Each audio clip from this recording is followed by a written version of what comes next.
That's caught. Randall Cobb into Chicago territory. Randall Cobb inside the 20-yard line. Randall Cobb is going to score.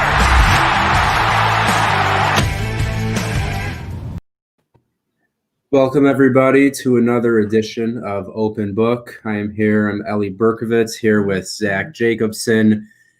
As every week, we are here covering all things Packers, here to answer any and all questions you guys have for us covering the Packers. But this week, unlike most weeks leading up till now, the NFL is really picking up, and we've got a lot of news all over the NFL, but especially in the NFC North. But before we jump into the news, unfortunately, we have some Packers injury talk. I just kind of want to run through, especially on the offensive line.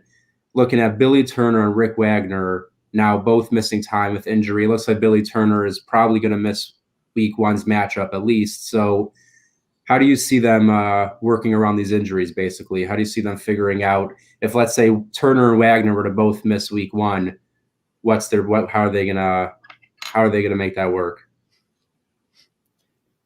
It'll be tough. I mean, all I can really say right now is to give Jared Veldheer a call, because that was the guy who came in late last year after that 49ers game when Brian Bulaga went down.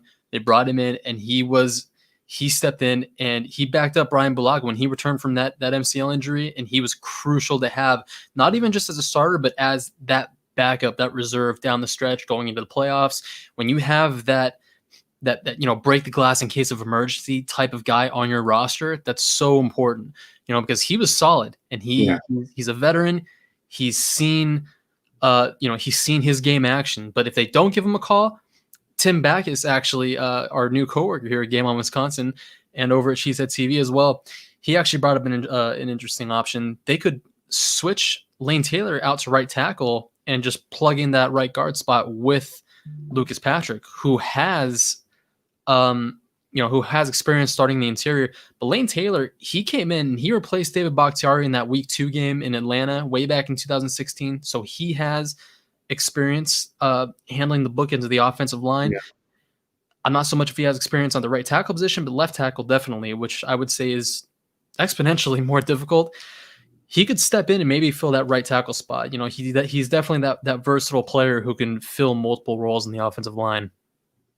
Yeah, no, I think the Packers, especially with their draft, they set themselves up pretty well to have good offensive line depth.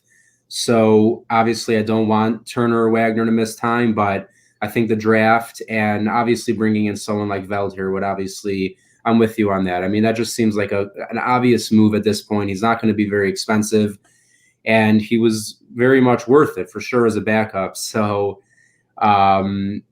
yeah, I'm with you on that. I like Veldheer, but Aaron is just I haven't seen this yet, but she's saying Mohamed Sanu is being released by the Patriots.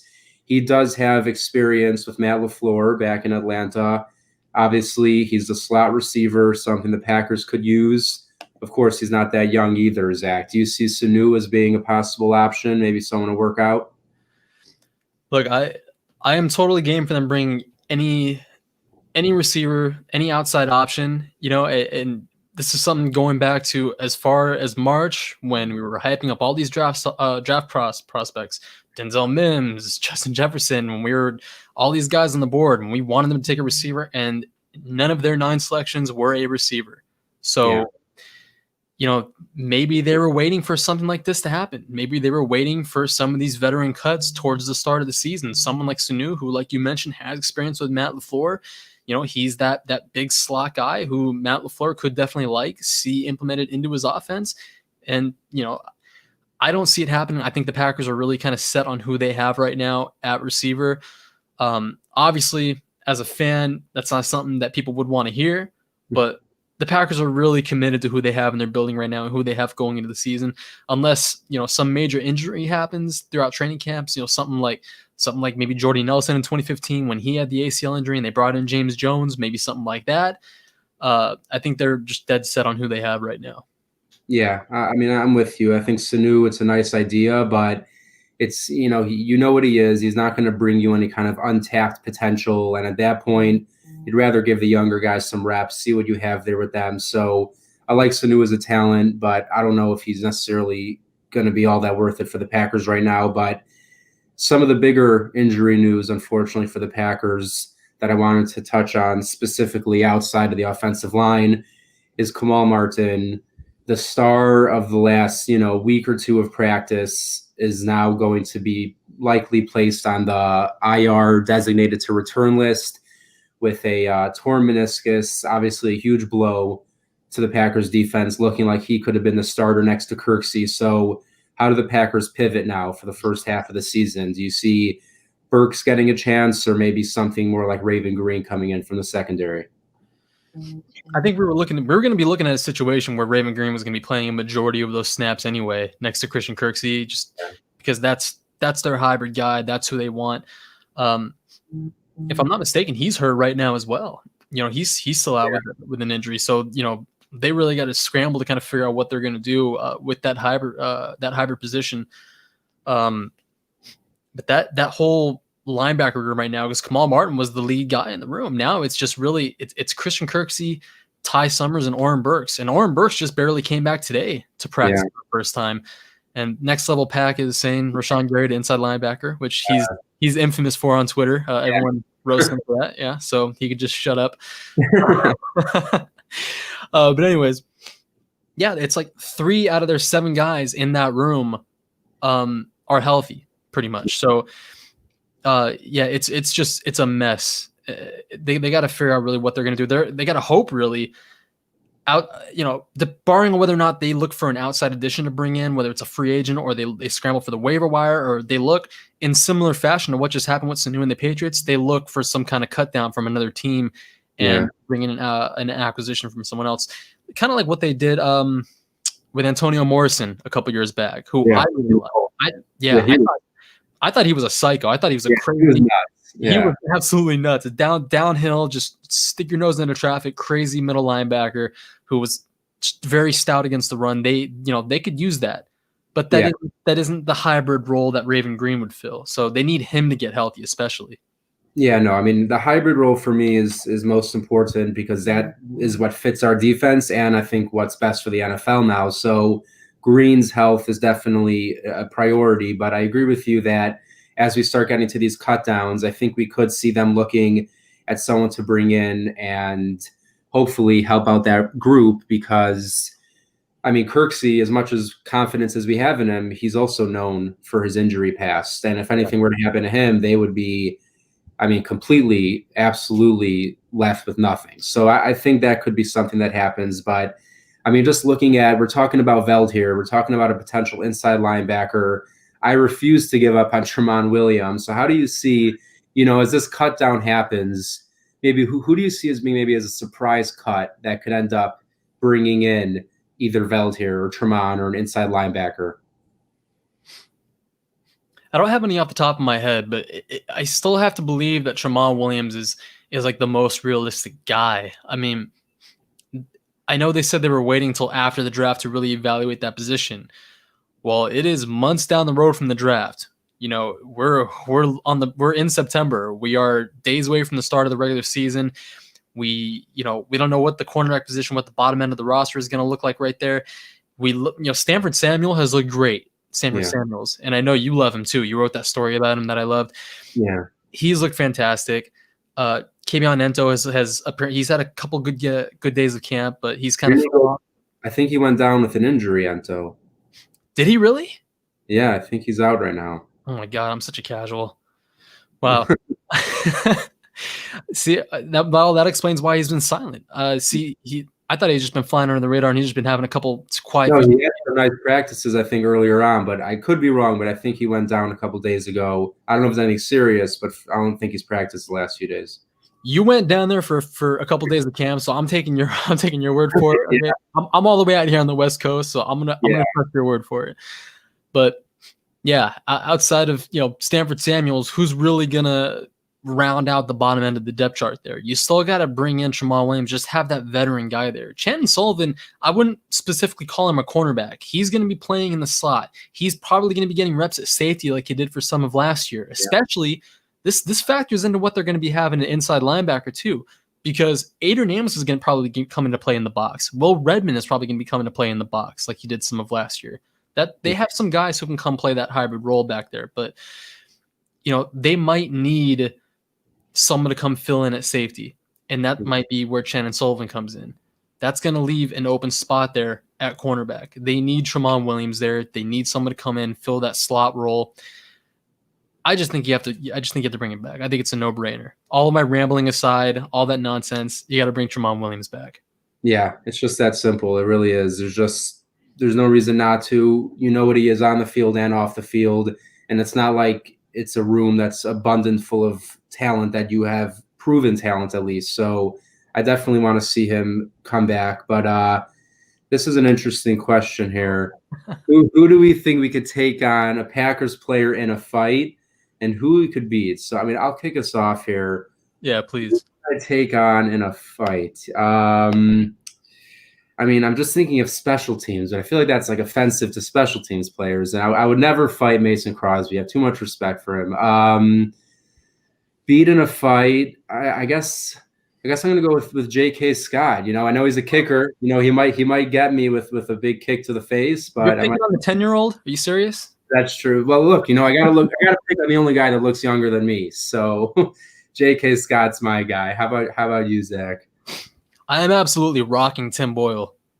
Oh yeah, Andy Herman will be crying that night. But yeah, and if you see this, I'm letting you know. If I run into Tim Boyle and he challenges me to a fight, or if it's like in a bar or something, I'm just saying, I am not holding back. I am unleashing the beast. Okay. All right, Tim Boyle, you heard it here. You better stay out of LA. Stay very far away from Zach. If we expanded that question to like which starting quarterback across the league could you beat in a fight, I'm picking like Kirk Cousins. I gotta say Cousins. I mean, automatically. Yeah, 100%. Not even because like he's the most beatable, but just because like I want to. Oh, it'd be fun. Yeah, absolutely. Yeah. I have both hands behind my back, and I think we'd be fine. Oh yeah, for sure. Tweets by Riley wants to fight Dean Lowry. I hear that. I mean, Dean Lowry. He's got a look. Let's talk about Dean Lowry here, because I saw how his performance in camp has been in one-on-ones. It's not very good. We know last year he's pretty disappointing. Could he be that surprise cut? I mean, I know he just got an extension, but he's really not played to the level I think they were hoping he would. I could see why he would want to fight Dean Lowry. I can't understand like why he would want to do that to himself, because Dean Lowry would like mess him up. Like Riley, he would get destroyed. But no, yeah, I agree. And a lot of people are kind of counting on Kingsley Keke to take that kind of next step on the defensive line out of everybody they have back there, out of Montravius Adams, out of Tyler Lancaster. But people are kind of discounting Dean Lowry, and rightfully so, because ever since cashing in, he's kind of fallen off. And I don't want to say he's gotten complacent, but he hasn't taken that next step that you want him to take. A guy that you invested a draft selection in, a guy that you are really relying on, a guy who's still in the room. Yeah. You invested this money in. You need him, that defensive end spot. You need him to kind of take that jump, especially at a position like this, at a defensive line that just got stomped in the NFC Championship game. Now is the time, more than ever, for someone to really make an imprint on the defensive line. And if anybody's going to do it, it's Dean Lowry, who has been in that room just as long as all of them. Yeah. He's been in there just as long as Kenny Clark. Yeah, but I mean, it seems like from the reports out of practice, it seems like Kingsley Keke is really the one that's showing out right now. And look, if it's Keke, if it's Lowry, whoever it is, someone needs to make that impact. I'll probably put my money on Keke. I just think he has more upside for sure as a pass rusher, a bit more quickness. But first off, tweets by Riley is pretty confident that he'll be able to take down Dean Lowry. I'll be very interested to see that. And Cheesehead TV, absolutely, Summer Shandy. You got to get it going for this. But I don't know if all of you guys got to see Aaron Rodgers, and you going with the water, of course. You got to stay healthy. You got to keep the body fit. Here in Chicago, all you do is wear hoodies, and you could just drink whatever you want. But wish I lived in Chicago. Aaron Rodgers had a press conference today. Couple interesting notes. I think the biggest one is, once again, his continuous praise of Marquez Valdes-Scantling, going on and on, not just saying that he looks good, but that he's really building on it day after day, putting good practices together in a row. So Dusty Evely has been someone on Twitter constantly talking about MVS as the key. If he really breaks out, then the offense can be at the next level. So are you buying into the MVS hype? Do you think this really could be the year he finally hits that upside we've been talking about for 2 or 3 years now? Going into year 3, you would kind of expect it to be. You would expect it to be this is the year, maybe not the year he puts it all together, but the year that he finally shows you something that makes you believe, like, wow, this guy might be for real. This guy might be something special. I mean, Adam did it in year 3, so exactly. In 2016, that was when he hit double-digit touchdowns for the first time. Yeah. He finished with 997 yards for the first time as well. So trading, yeah. But yeah, and he has all the tools. He has the athleticism. He has the speed. He occasionally has the hands. It's the inconsistency that's really kind of his issue. And breaking away from that Jeff Janis stigma, where people look at him and they think the only thing he can do is that straight line speed, just run really fast in a straight line, and that's it. He can't run the routes. He's not the technician. He can't break in. He can't run the out. He can't do certain things that you would expect a receiver to do. But he has shown glimpses of that. And Dustin's clips, his little gift cut-ups, he's shown firsthand to everybody that Marquez Valdes-Scantling, through his first 2 years, he has shown all of those things. It's just the inconsistency. And last year, if he continued on the pace that he was throughout the entire year, through those first 7 games, he had receptions of 40-plus yards in 4 of the first 7 games. He was on a real hot streak. So MVS is not for real, which is the case for a majority of day 3 draft picks. Well, that's Donald Driver, sir. Yeah, tell it for the 7th round selection, Donald Driver. Okay. Yeah. So, I mean, look, it is funny that, between St. Brown, MVS, and then Jamon Moore back when he was on the team, we had all this excitement about them, even though they all were day 3 picks. But look, when you're playing with Aaron Rodgers, you don't necessarily need to be the greatest receiver ever. You just need to do your job and let him get you the ball. And like you said, MVS did show that. I'm thinking specifically the game versus the Patriots in 2018. He really made not just – I know he had one deep ball catch, but he made some really nice hand catches that impressed me the most. Because that was the part where I think he had the most issues, is catching the ball with his hands and then also making plays after he catches the ball. I mean, he had that long touchdown against Oakland last year, but it was more like caught it, ran up the sideline, no one was there. But in my head, I can't think of a play where he's caught the ball and made legitimate moves after the catch and was able to gain extra yardage afterwards. Maybe I'm just not thinking of – maybe I'm missing it, but that's one area where I really think he needs to step up, is after the catch, gaining some more yards, being able to be a bit more agile. He seems very hesitant in his moves, runs sideways a lot, but staying on the wide receivers, Reggie Bagleton, obviously wide receiver 2. I don't know if I would go that high, but look, Bagleton continues, it seems, to impress throughout camp. It seems like he's not making it easy on the coaching staff for, the final spot or 2 in the wide receiver room. But we're hearing good things about Malik Turner as well. So, I mean, between if there's one spot left and it's between Bagleton and Turner, who are you giving it to? Bagleton. Yeah, I mean, I'm with you on that. I think he also just gives to the team more what we need, which is a slot presence. And I think Turner profiles more as an outside guy. And I don't know. I know it's the CFL, but you have to be pretty damn good to put up the numbers he put up in the CFL. I mean, those weren't chump numbers. He was putting up, I think he put up 1,400 yards, double-digit touchdowns, nearly 100 catches or over 100 catches. So obvious wide receiver 6 or 7. We'll see. I'm going to go with more like 4 or 5. I mean, regardless of whether you want to call him 4 or 5 or 6 or 7, I think we can all agree he's more towards the bottom. Yeah. At the moment. So regardless of, he's gonna, he's on the bubble of the roster. He's got to do whatever he's got to do to stick around on the roster, make the roster, and just make an impression enough to the point where he's not one of the final roster cuts. So no matter what, he's just got to make an impression, Yeah. So now, but like you said, wasn't he like one of the best CFL receivers? he came in second in every single important stat in CFL last year. Touchdowns, receptions, and yards. He was second in all of them. And if you watch his play, I mean, it checks out. The eye test, in my opinion, checks out. I mean, he looks.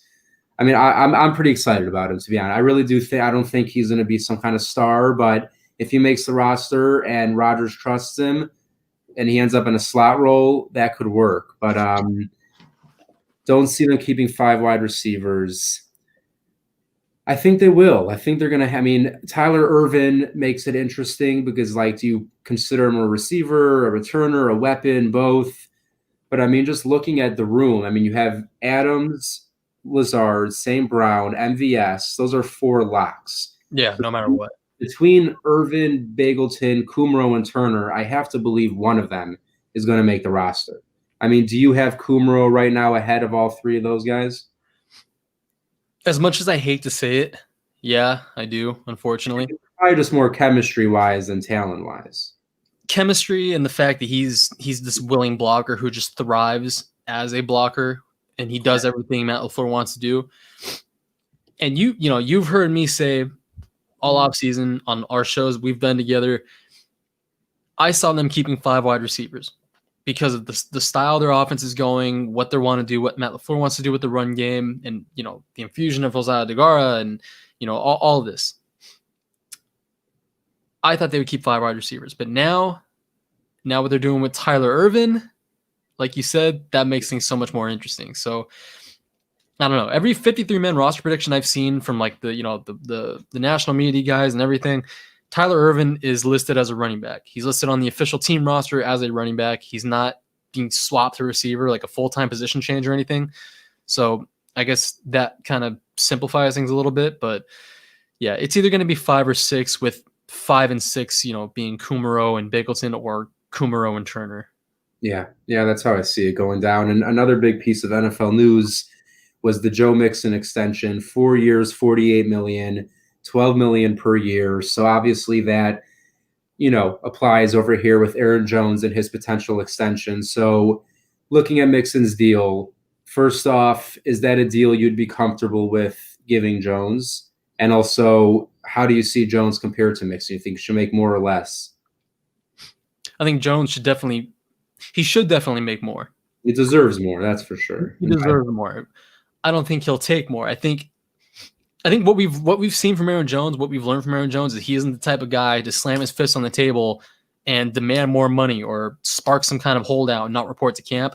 I don't know what his agent will do. I don't know what kind of stuff goes on behind the scenes. But Aaron Jones, the person, the player, he doesn't seem like that type of guy. Yeah. But he does deserve more than $12 million per year. I don't think he, I don't know. That really complicates things because, yeah, I like what Joe here said. $10 million a year feels fair. I mean, when you consider Mixon was a high draft pick, he was a high select, and he could have been higher if it wasn't for some off the field issues. Exactly, that as well. So, I mean, when you consider Jones was a 5th round pick, he's dealt with his injuries. He has 1 healthy season under his belt. He kind of has to string together another one before he can even cash in, or a team will be comfortable with cashing in. It'll be tough. This season is going to tell a lot about whether the Packers are comfortable paying him or whether another team is comfortable paying him for sure. Yes. So you're saying you don't see an extension happening before the season, though. You think he has to put together another 16-game season? Maybe not a 16-game season, but he has to be healthy for a majority of games. I would say he has to play at least, over 3/4 of the season, and at least 12 games. Yeah. So no, I don't think before the season. Yeah, at this point with the week coming up and the money for the Packers, it is hard to imagine they get the deal done before then. But yeah, Jones, if you're asking me who would I rather have today, Jones or Mixon, I would take Jones. So if you're looking at it like that, you would say he's going to deserve more money. But like you said, I don't see Aaron Jones as the kind of guy who's going to leave the Packers maybe over like $1 million. If he's, offered a good deal, if they give him a nice, fair extension, I think he would take it over being that guy who just leaves to leave. So I'm hoping they could figure out a way to do it without paying too much. But this is an interesting question here. how good is Goot at building a roster? I'm going with a hard 3. So,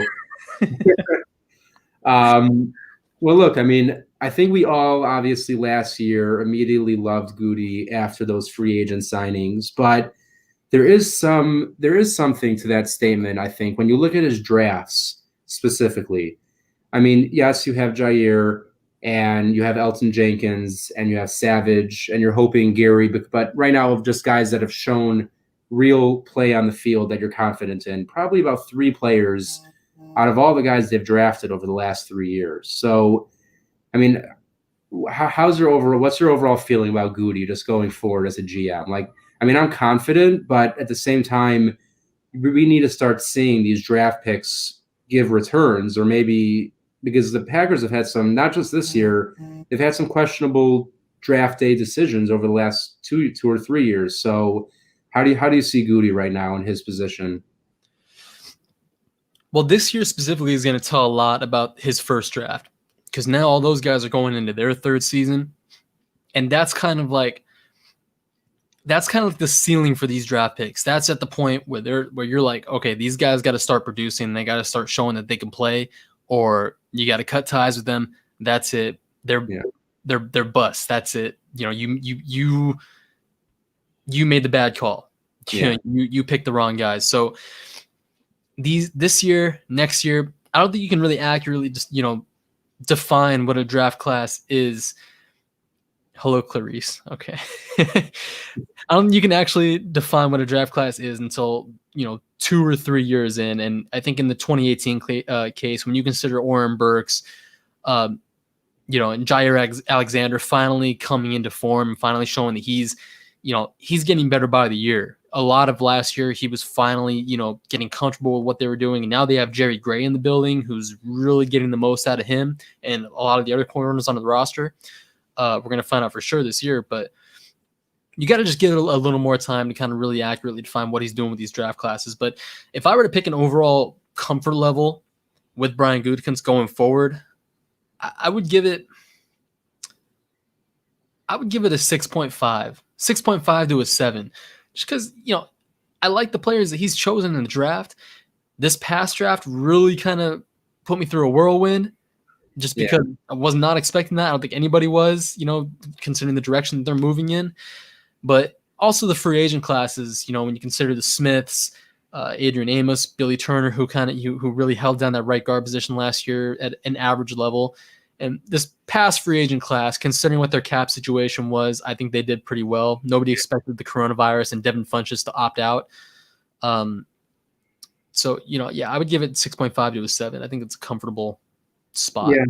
Yeah. I mean, Goody, I mean, there are parts of it where you want to say 10, but there are parts of it you want to say 2. So I'm with you. I'm probably right now anywhere from around, I was going to say around 6 or 7. It's really going to come down to this year, his first draft. Guys like Josh Jackson and Oren Burks are the 2 names that come to mind. If both or at least one of them can take a real jump, then it changes things, because I think we all have this confidence in Josh Jackson and really believe he could have that year 3 jump. Oren Burks, I truthfully just don't even think I've seen enough of him to have an opinion on whether or not I think he could break out this year. Exactly. But one thing before we head out, I mean, we're already looking ahead to next week. We got Minnesota coming up. I mean, the NFL starts, I mean, it's in 8 or 9 days, the first game. So the Vikings, I mean, they made a pretty major trade last week with Yannick Ngakoue coming over to Minnesota. So real quick, how much do you think that is going to affect Week 1's matchup going up against the Packers, and I guess how you feel in general about that matchup? Well, now the Vikings have the power of flexibility. They can play Danielle Hunter and how do you pronounce that name? Ngakoue? Ngakoue. I never knew how to pronounce that. I knew all about the player, knew who he was, but I never knew how to pronounce his name. Yeah, it's brutal. It really is. But anyway, they can move those guys on either side of the offensive line. They have the power of versatility and flexibility there to kind of just pick and choose whichever side of the offensive line of the Packers they want to attack. So if there is a weakness at that right tackle spot, That's why it's so much more critical right now of who's going to be the starter in week 1, whether it's Rick Wagner or Jared Velder or Blaine Taylor, whichever direction that they're going to go for that spot.